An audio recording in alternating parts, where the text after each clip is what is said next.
Maithili express.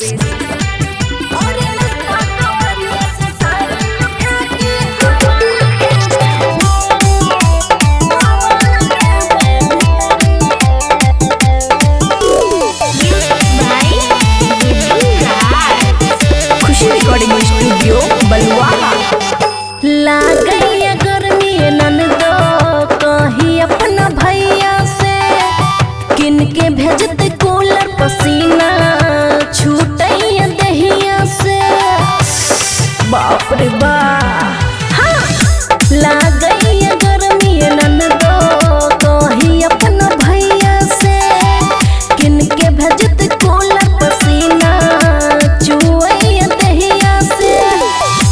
चुवै टप टप पानी ब्लाउज में उतरी के न तो कमरिया से साड़ी उठा के हवा लगे भीतरे और नहीं तो कमरिया से साड़ी उठा के हवा लगे भीतरे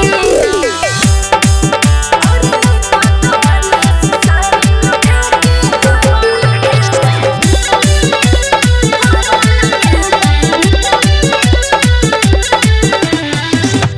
होई छै खराब हमर ननदोई में कप हाथ वाला पंखा डोला के काला कोनी के कप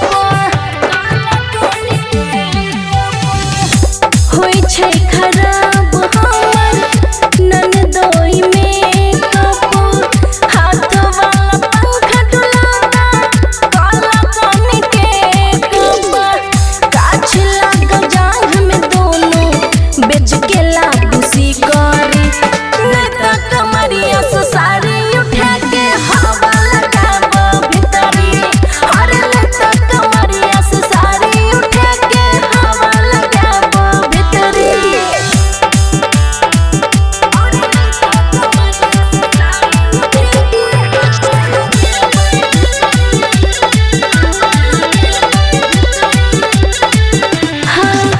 ना करबो चौका चूल्हा गर्मी से मर जेबो तोरा घर ननदो फुकत फुकत चूल्हा। सुना हाँ ना करबो चौका चूल्हा गर्मी से मर जेबो तोरा घर ननदो फुकत फुकत चूल्हा। ओम प्रकाश एते नहीं करा बुद्धि करी नहीं तो कमरिया से साड़ी उठा के हवा लगाबो भीतरी और नहीं तो कमरिया से साड़ी उठा के हवा लगाबो भीतरी। खुशी रिकॉर्डिंग स्टूडियो बलुआहा।